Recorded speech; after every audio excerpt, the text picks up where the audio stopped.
조지아주에서 벌어진 충격적인 사건으로 미국 정부가 큰 혼란에 빠졌습니다.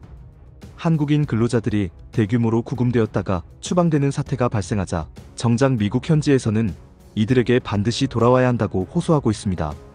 불과 얼마 전까지 한국을 압박하던 미국이 갑자기 왜 이렇게 태도를 바꾼 것인지 그 배경을 살펴보겠습니다. 모든 갈등은 조지아주의 현대차 LG에너지솔루션 배터리 공장 건설 현장에서 시작되었습니다. 갑작스러운 단속으로 300여 명의 한국인 기술자들이 구금되고 추방되는 초유의 사태가 벌어졌습니다. 이로 인해 건설 현장이 멈춰서자 미국 현지 관계자들은 큰 충격과 좌절감에 빠졌습니다.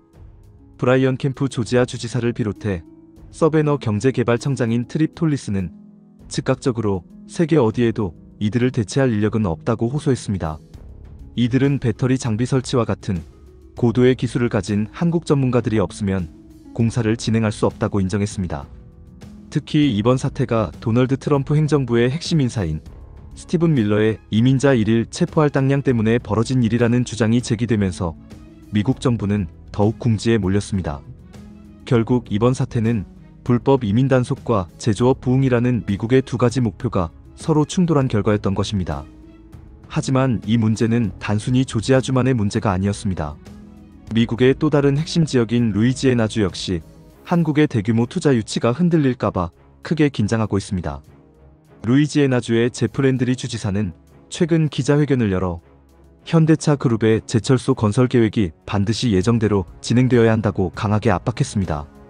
그의 초조함은 유권자들에게 1,300개의 일자리를 약속하며 재선을 꿈꾸고 있기 때문입니다.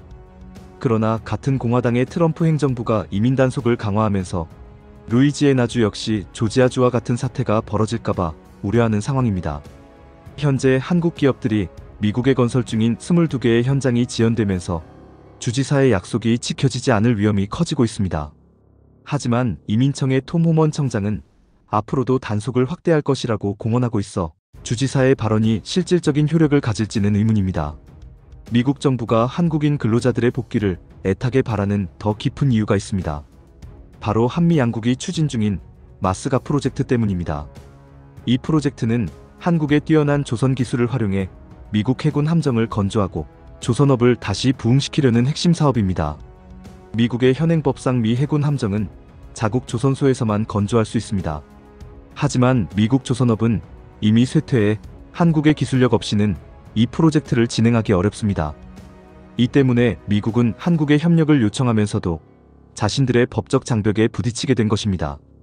결국 미국은 배의 선체를 여러 모듈 형태로 한국에서 제작한 뒤 미국에서 조립하는 우회 방안까지 논의하고 있는 것으로 알려졌습니다. 한미 관계에 정통한 해리스 전 주한미국 대사도 미국이 해군함대 규모 목표를 달성하려면 한국과 같은 유능한 조선업체가 해법의 일부가 되어야 한다고 강조했습니다. 한국 기업들은 현재 큰 딜레마에 빠졌습니다. 미국 정부는 한국 기술자가 미국인을 가르쳐줘야 한다며 기술 이전을 요구하지만 정작 언제든지 추방될 수 있는 불안정한 환경에서 장기 투자를 결정하기란 불가능에 가깝습니다. 더구나 3,500억 달러라는 막대한 금액을 요구하는 관세 협상까지 진행 중이라 자칫하면 제2의 외환위기 사태까지 우려되는 상황입니다. 이러한 불안정성 때문에 미국에 투자하는 전 세계 펀드들은 미국 투자 비중을 줄이고 있으며 일본조차 관세 부담이 커지자 남미와 유럽으로 수출 시장을 돌리고 있습니다. 결국 한국 기업 입장에서는 미국 공장을 짓는 것이 미국만 이롭게 하고 한국 경제의 근본을 위협하는 일이 될 수 있다는 분석이 나오고 있습니다. 이번 사건은 단순히 한미 간의 무역 갈등을 넘어섭니다. 한국이 가진 고도의 기술력과 인력이 미국에게 얼마나 중요한지를 증명한 계기였습니다. 더 이상 일방적인 강압이 통하지 않는 시대, 상호 존중을 바탕으로 한 외교의 중요성을 보여주는 사례로 기록될 것입니다.